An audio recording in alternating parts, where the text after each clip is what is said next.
السلام علیکم ورحمة الله وبرکاته.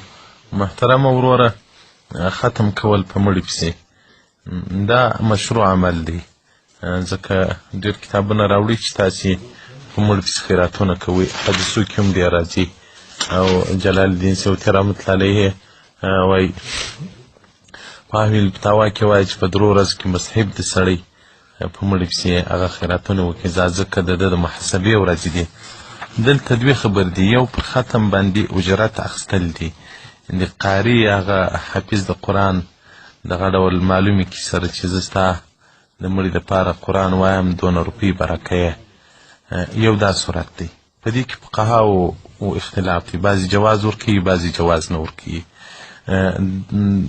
راجح قول دا دی چې دا طرف جواز نه لري چې سړی پیسې حافظ وایي چې زه قرآن ختموم، ماته به مثلا 1000 روپۍ 2000 روپۍ راکړه، وایي دا جواز نه لري، ځکه د پاره د ثواب. یو مطلق پر اذان او پر امامت پر هغو باندې متأخرینو قول دا دی چې پروا نه لري. او پاته دلته بله خبره سوه چې هغه مزدوري نه یې معلومه، مزدوري نه ورکوي. لکه دا اوس زموږ په دیارو کې چې ختم کېږي، طالبان راولي، عالمان راولي، مسکینان راولي، ختم وسي، نو بیا هغه ته څه شی ورکوي. نو هغه مولانا مفتي فرید احمد مجددي شیخ الحدیث دارالعلوم حقانیه کور خټک رحمة الله علیه خپل مقالات اتم مقاله او 15 صفحه کې وایي چې دا چې په د تراوو د ختم څخه بعد حافظ ته څه شی ورکول کېږي او دغه رنګه قرآن ختم وسي په مړو پسې هغو ته څه شی ورکول کېږي، دا به طور اکرام ورکول کېږي. دا اکرام معروفه دی، نه اجرت معروفه نه دی، اکرام معروفه دی.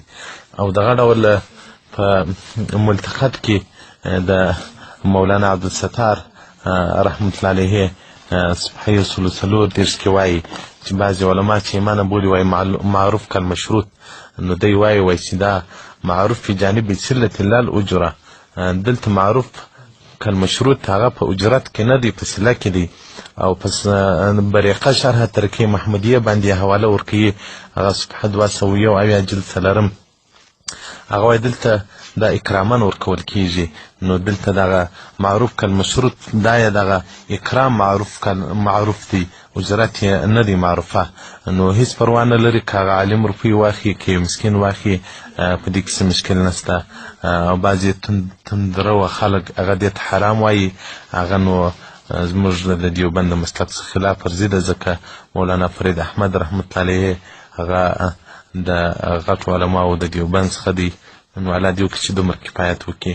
او ختم کول له په نیت ثواب باید سړی وکړي. او بیا انشاءالله د اهل سنت والجماعت په عقیده کې دې شیانو ته انشاءالله زه مفصل بحث ورکوم.